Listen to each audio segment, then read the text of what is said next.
Welcome back. All right, news of the day video for all you fine people on the internet for your Tuesday. It is November the 18th. We'll go ahead. We'll start at the top of the board. That is normally how these things work.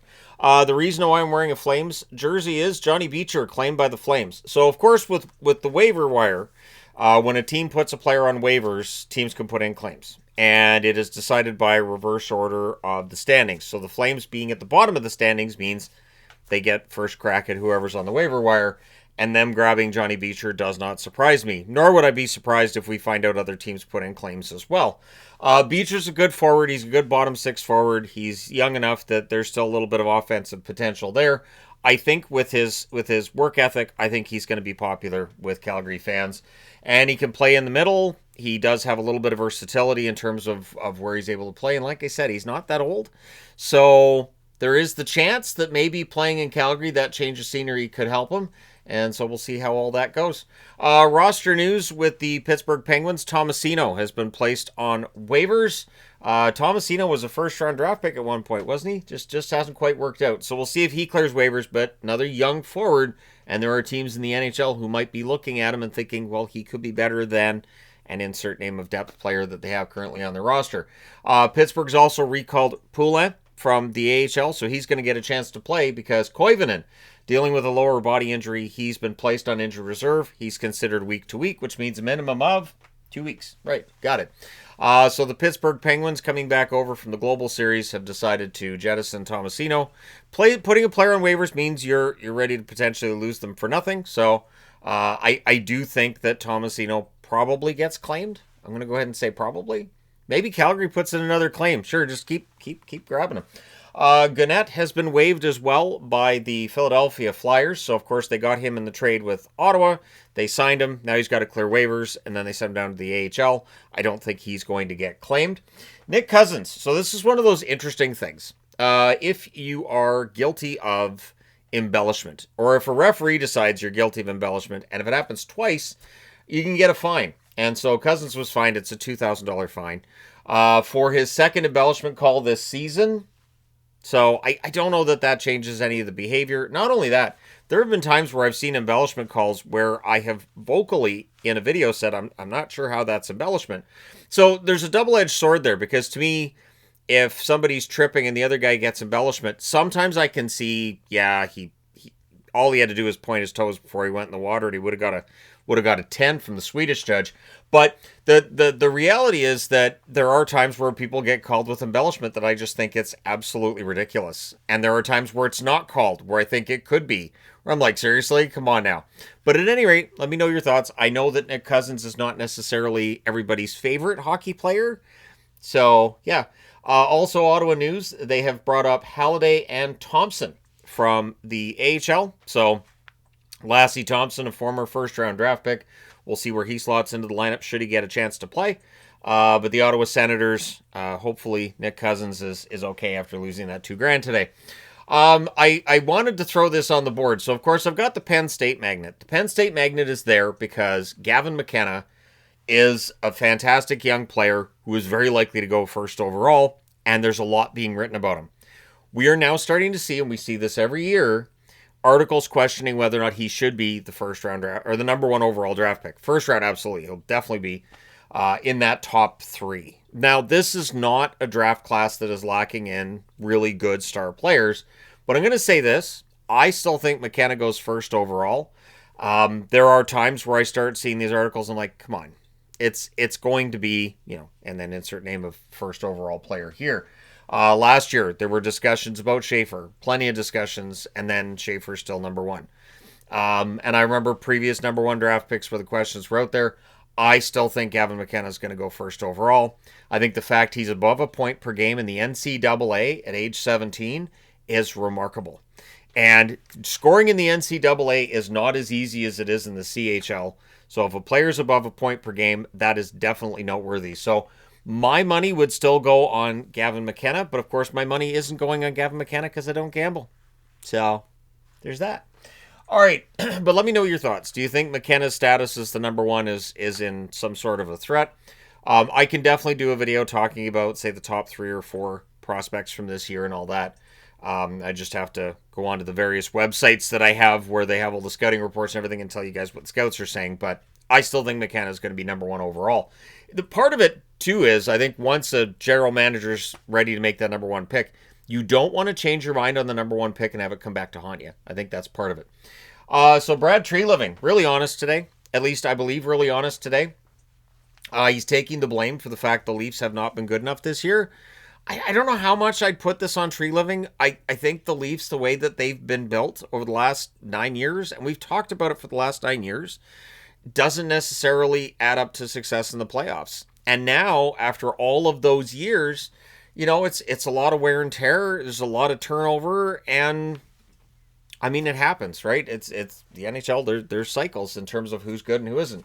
But Treliving also gave a vote of confidence to Craig Berube, saying that he believes in the coach.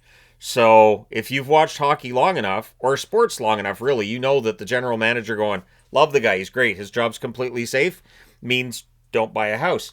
And if you're a coach and you're buying a house where you just got hired, why?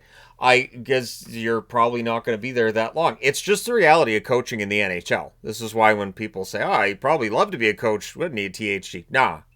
No, absolutely not. No, because you're the easiest one to get rid of. The easiest one to get rid of is the coach. But he publicly puts the blame on himself, which a lot of GMs will do this. A lot of GMs will just throw themselves on the grenade, saying, nope, this is I created this. This is my fault. But I again don't know how much of this I'd put on Berube. I already did a Leafs video, so I'm not doing another Leafs video. Matthews could play on Thursday. That's the hope, anyways. And getting him back in the lineup should help. But there's just been this level of mediocrity the Leafs have been steadily at that they're going to have to pull themselves out of, or else we could be looking at a season where the Leafs could miss the playoffs. And I find that weird because I didn't think they'd miss the playoffs. I didn't think they'd be first in the division this year, but I didn't think they'd miss the playoffs. So I got my hockey news today, the one with all the prospects in it, all the young players. And Macklin Celebrini is the number one player, age 21 or younger, according to the Hockey News. They've got him just ahead of Connor Bedard, who's number 2 on the list. And I do think that this shows just how much the hockey world is starting to realize there is something going on down in San Jose. It's definitely worth watching. And Macklin Celebrini is a huge part of it, as is Will Smith. Will Smith, I don't think, gets enough credit. The chemistry between those two players is fantastic. So at this point, it seems like all the pain San Jose fans have gone through over the last 6 years seems to have been worth it. Keep in mind, though, and I did an interview with Brody Brazil today. So anybody who's a Brody Brazil fan, hey, I did an interview with him today. I said to him, this is the most fun part, is when the team is getting better and you've got all those exciting young players, and the future looks really, really bright. This is the most fun time to be a fan of a team. It gets really stressful when they're at the top, and it can get really depressing when they're not on the top anymore, and it can get really frustrating when they're having setbacks in the playoffs.